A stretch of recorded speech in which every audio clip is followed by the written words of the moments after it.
Welcome to Thoughts on the Market. I'm Matthew Harrison, biotechnology analyst. Along with my colleagues bringing you a variety of perspectives, today I'll be discussing our updated thoughts on the COVID-19 pandemic and the impact of Omicron. It's Thursday, December 16th at 10 a.m. in New York.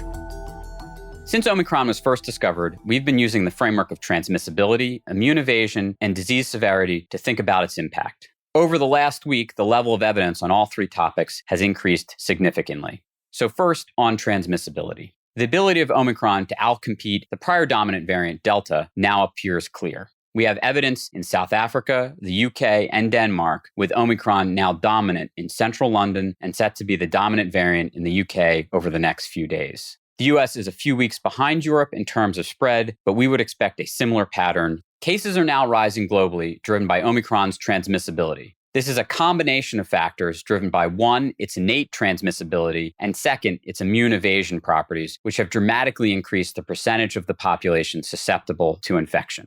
We now have multiple studies which generally come to a similar conclusion. 2 doses of vaccination or a single prior infection provide little to no barrier against infection. 2 doses of vaccination do, however, provide protection against severe outcomes like hospitalization or death. This is around a 70% relative reduction versus those who are not vaccinated based on preliminary data. 3 doses of vaccination or 2 doses of vaccination and a prior infection provide a greater barrier against infection.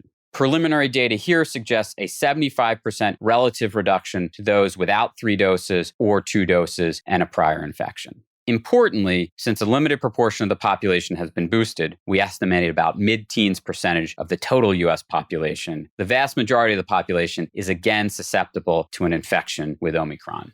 And finally, on disease severity. The data out of South Africa continue to suggest the percentage of patients with severe outcomes is lower relative to the prior Delta wave. This means that there are less people in the ICU and less people on a ventilator as a proportion of the total people infected compared with Delta. That said, it's important to remember that even with a lower proportion of people having severe disease, if Omicron drives a wave of infections that is much higher than Delta, the overall disease burden could still be very high. So this leads us to what is our outlook on infections and the ultimate impact of Omicron. The variant is likely to be dominant quickly, and we would expect to be in the steeper part of the exponential rise in cases here in the US in the next 2 to 3 weeks. We believe it is possible that the Omicron wave could have a peak in terms of total number of infections that is somewhere between 2 and 3 times higher than the prior Delta wave.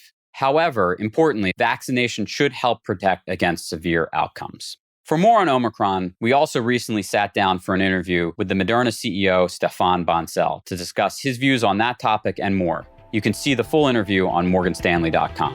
Thanks for listening. We hope you have a safe and enjoyable holiday season. If you enjoy Thoughts on the Market, please be sure to rate and review us on the Apple Podcast app. It helps more people find the show.